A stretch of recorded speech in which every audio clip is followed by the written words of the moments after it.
Good morning students. Modern wisdom senior secondary school Pinmal की online class में आपका स्वागत है। मैं किरण दवे। हम पढ़ रहे थे 6th क्लास की हिंदी विषय में हम सेकेंड चैप्टर पढ़ रहे थे। हमने अगले वीडियो में सेकेंड चैप्टर पढ़ा था, उसका नाम था बचपन। ये बचपन जो लेसन है ये कृष्णा सोबती ने लिखा है। ठीक है, हमने आधा चैप्टर तो कल पढ़ लिया था, इसका आधा भाग तो हमने कल पढ़ लिया था। इसमें बचपन के बारे में, यानी कृष्णा सोबती ये लेखिका है, वो अपने बचपन के बारे में वर्णन करती हैं कि मैं बचपन में कैसी थी और कैसे कपड़े पहनती थी और पहले मैं कैसी थी और आज मेरे में कैसा बदलाव आया है। वह उस चीज़ के बारे में बताती है कि संस्मरण है, एक यादें हैं, तो वो अपने बारे में बताती है। तो हमने कल ये पढ़ लिया था, यहाँ तक तो हमने कल पढ़ लिया था और कुछ शब्दार्थ भी हमने कर लिए थे। आज हम इसके आगे का पढ़ेंगे। ठीक है, आगे के ये लिखा हुआ है, आगे पढ़ेंगे। वह क्या कहती है? कृष्णा सोबती कहती हैं कि मुझे एक मोजे और इस स्टॉकिंग भी याद है। मोजे और स्टॉकिंग एक पहनने की चीज़ होती है जो पैरों में पहनी जाती है। तो बचपन में हमें मोजे खुद धोने पड़ते थे, वह नौकर या नौकरानी को नहीं दिए जा सकते थे, इसकी सख्त मनाही थी। वह कहती थी कि मैं बचपन में अपने मोजे में खुद ही धोती थी। हम बच्चे इतवार की सुबह इसी में लगाते थे। इतवार यानी रविवार, इतवार यानी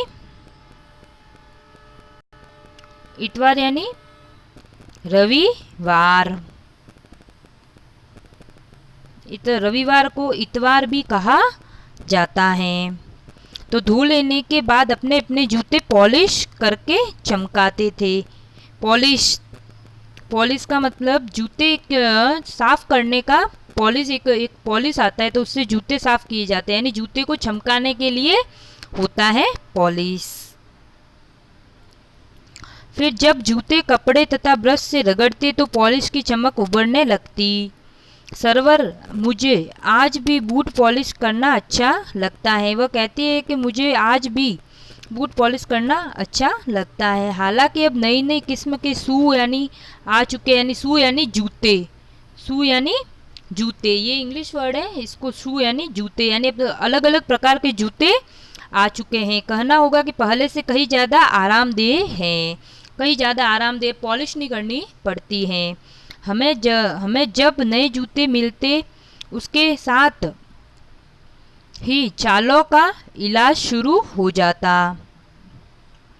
यानी मतलब जैसे भी अपन कभी नए नए जूते या चप्पल पहनते हैं तो अपने पैरों में लगते हैं तो छोटी छोटी फुंसियाँ या चालों के रूप में होती है। वैसे ही वो बता रही कि हम जैसे नए जूते पहनते थे तो हमारा चालों का इलाज शुरू हो जाता है, यानी चाले हो जाते थे। फिर जब लंबी सैर पर निकलते थे, यानी कहीं भी लंबी दूरी पर जाते थे, तो उसके पास रुई जरूर रखते थे, यानी कोई रुई वगैरह जरूर रखते थे। जूता लगा तो रुई मोजे के अंदर हाँ हमारे तुम्हारे बचपन में तो बहुत फर्क हो चुका है। यानी वो कहती है कि हमारे तुम्हारे बचपन में, यानी मेरे बचपन में और आपके बचपन में बहुत फर्क हो चुका है।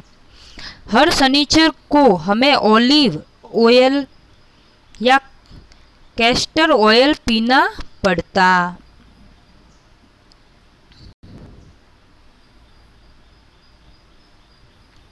ऑलिव ऑयल मतलब एक जैतून का तेल होता है, और कैस्टर ऑयल एक रेड का तेल होता है, यानी एक जैतून का तेल होता है, एक रेड का तेल होता है जो हमें पीना पड़ता था। यानी अब मेरे बचपन में तो बोल रही है कि हमको पीना पड़ता था, अब आपके बचपन में अब काफ़ी बदलाव आ गया है कि अब बच्चे नहीं पीते हैं। यह एक मुश्किल काम था, यानी एक मुश्किल काम था। जैतून का तेल पीना और रेड का तेल पीना एक मुश्किल काम था। शनिचर को सुबह से ही नाक में इसकी गंध आने लगती, यानी जैसे ही जैतून का तेल आता तो हमें नाक में इसकी गंध आने लगती थी। छोटे शीशे के गिलास जिन पर ठीक खुराक के लिए निशान पड़े रहते, उन्हें देखते ही मितली होने लगती। यानी एक छोटा शीशे का गिलास होता था, यानी कांच का गिलास होता था, कांच के गिलास के अंदर ठीक खुराक के लिए निशान पड़े होते थे। यानी जैसे वो रोज जैतून के तेल पीती थी ना, तो उसके निशान पड़े हुए होते थे, तो उस निशान पड़े रहने देखते इसको मितली यानी एक अजीब सा लगता है, मिचमिचलापन, जैसे मितली में कह सकते मिचमिचलापन होता है, वह होने लगती, यानी एकदम मिचमिचलापन होने लगता। मुझे आज भी लगता है कि अगर हम भी पीते तो वह शनिवारी दवा तो कुछ ज़्यादा बिगड़ने वाला नहीं था, सेहत ठीक ही रहती। यानी ये कह रही कि हर शनिवार को हमको एक दवाई पिलाई जाती थी, जैसे एक जैतून का तेल और एक रेड का तेल हमको पिलाया जाता था, और वह पीने से यानी कुछ ज़्यादा बिगड़ने वाला नहीं था, यानी वो पीते थे तो कुछ ज़्यादा नहीं बिगड़ता था, पर उससे सेहत भी ठीक रहती थी। यानी पहले ना, मतलब कृष्णा शोभती अपने बचपन की यादें ताज़ा कर रही कि हम बचपन में कैसे थे, कैसे कपड़े पहनते थे, कैसे रहते थे, क्या करते थे, वो सारे बता रही है।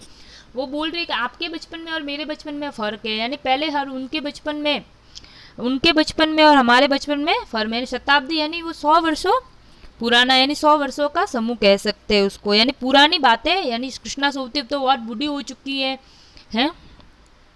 बहुत बूढ़ी हो चुकी है। तो वो कहती है कि हमको दवाई पिलाई जाती थी, हर शनिवार को पिलाई जाती थी, और वो कुछ पीने से कुछ ज़्यादा नहीं बिगड़ता था, बस अच्छा नहीं, मतलब सेहत भी ठीक रहती थी। अब तो वैसी दवाई नहीं पिलाई जाती है।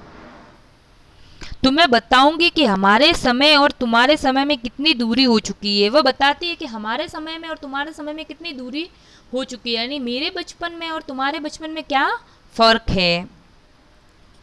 यहाँ तक कि बचपन की दिलचस्पियाँ भी बदल गई है, यानी दिलचस्पियाँ यानी यादें, यानी कुछ बातें होती है जो काफ़ी बदल चुकी है, आपके बचपन की और मेरे बचपन की। यादें रहे उन दिनों, कुछ घरों में ग्रामोफोन थे। पहले उस समय में क्या होते थे, ग्रामोफोन होते थे, यानी ग्रामोफोन यानी गाने सुनने का एक यंत्र होता था, ठीक। और रेडियो टेलीविज़न नहीं थे पहले समय में। अब जैसे रेडियो टेलीविज़न होते हैं, टीवी होती है, दूरदर्शन होता है, वैसा नहीं था। पहले ग्रामोफोन होता था, उससे वो लोग गाने सुनते थे। हमारे बचपन की कुल्फी आइसक्रीम हो गई है, यानी पहले के ज़माने में आइसक्रीम नहीं मिलती थी, क्या मिलती थी, कुल्फी मिलती थी, और अब के ज़माने में क्या मिलता है, आइसक्रीम मिलती है। यानी हमारे ज़माने में तो क्या मिलता था, कुल्फी मिलती थी, और आपके ज़माने में क्या मिलता है, आइसक्रीम। यानी मेरे समय में तो ग्रामाफोन थे, यानी गाने सुनने का यंत्र था, रेडियो टेलीविज़न नहीं थे। अब आपके समय में रेडियो टेलीविज़न है। कचौड़ी समोसा पैटीज में बदल गया है।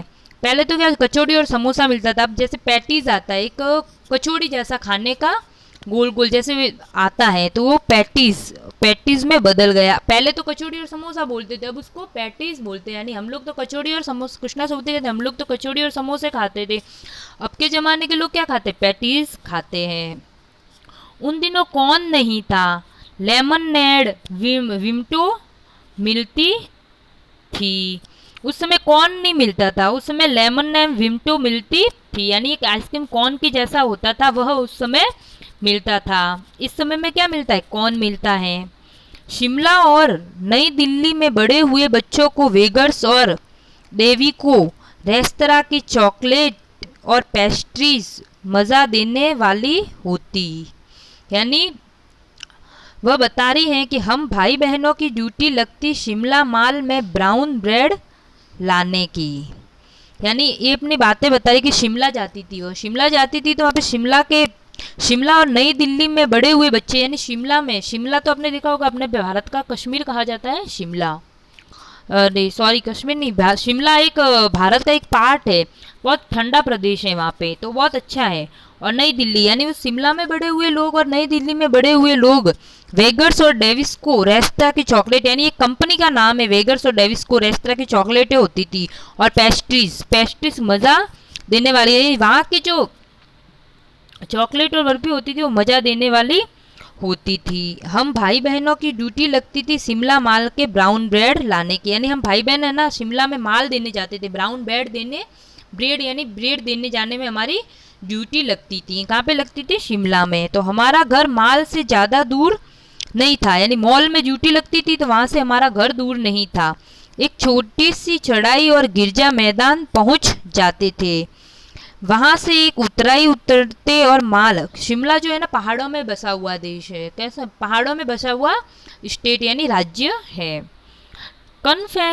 कन्फेक्शनरी यानी कन्फेक्शनरी काउंटर पर तरह तरह की पेस्ट्रीज और चॉकलेट की खुशबू मन भावनी लगती थी, यानी एक मिठाई की दुकान होती है, उस पर क्या लगी हुई होती थी? पेस्ट्रीज और चॉकलेट, यानी कई तरह तरह की पेस्ट्रीज मिलती थी और चॉकलेट मिलती थी। यानी शिमला में ज़्यादातर लोग क्या खाते हैं? पेस्ट्रीज और चॉकलेट।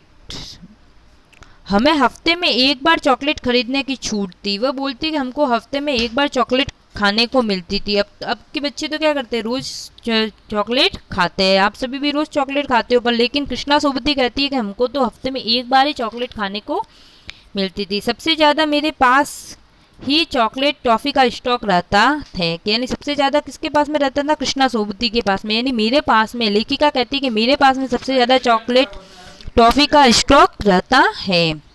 मैं चॉकलेट लेकर खड़े खड़े कभी नहीं खाती, घर लौटकर साइड बोर्ड पर रख देती। रात के खाने के बाद बिस्तर में लेटकर मज़ा ले ले के खाती। मैं कभी चॉकलेट को खड़े खड़े नहीं खाती, मैं रात को खाती, बिस्तर पर सोते सोते खाती थी। शिमला के काफल भी बहुत याद आते हैं, खट्टे मीठे, कुछ एकदम लाल, कुछ गुलाबी रस भरी। यानी शिमला में कुछ एक खाने के काफल यानी कुछ ऐसा खाने को मिलता है, कोई फल वगैरह कह सकते हैं वो, तो वो खट्टे मीठे होते थे, लाल लाल होते थे और गुलाबी होते थे। कसमल यानी सोच कर मुंह में पानी भी भर आए। चेस्टनट यानी अखरोट, अखरोट का फल होता है, एक अखरोट जैसा फल होता है, एक गजब की चीज़ है ये। क्या है? गजब की चीज़। अखरोट का फल होता है, गजब की चीज़ है।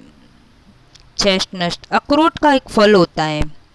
आग पर भुने जाने पर छिलके उतार कर मुंह में, यानी वह एक जैसे अपने यहाँ पे मक्खियाँ मिलता है ना, मक्की, उसी तरह अखरोट के दाने के भुने हुए होते थे, उसको भून कर छिलके उतार कर खा लिए, यानी उतार कर मुंह में खा लेते थे। चने और जोर गरम और अनारदाने का चूरण, यानी चना जोर गरम, यानी चना जोर गरम तो आपने भी देखा होगा, वह खाते थे। और अनारदाने का चूरण, यानी अनार होता है, अनार के दाने होते हैं, तो उसको सुखाकर चूरण बनाया जाता था।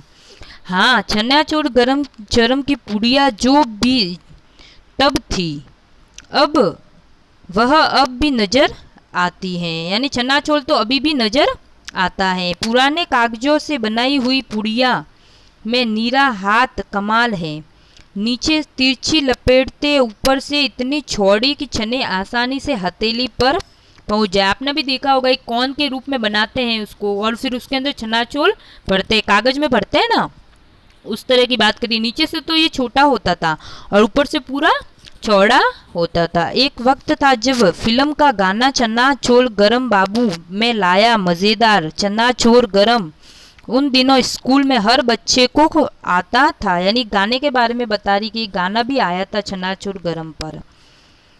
कुछ बच्चे पुड़ियों पर तेज मसाला बुरकवाते, किसी को अच्छा लगता तेज मसाला खाना तो तेज मसाला मुरकवाते। पूरा गिरजा मैदान घूमने पर पुड़िया चलती, एक एक चना पापड़ी मुंह में डालने और कदम उठाने पर एक खास ही लय और रफ्तार थी। छुटपन में शिमला रिज पर बहुत मजे किए हैं, घोड़ों की सवारी की है। शिमला के हर बच्चे को कभी न कभी यह मौका मिल ही जाता था। ठीक है, आज ये चैप्टर हम यहाँ ही पढ़ेंगे, हम इसके शब्दार्थ करेंगे।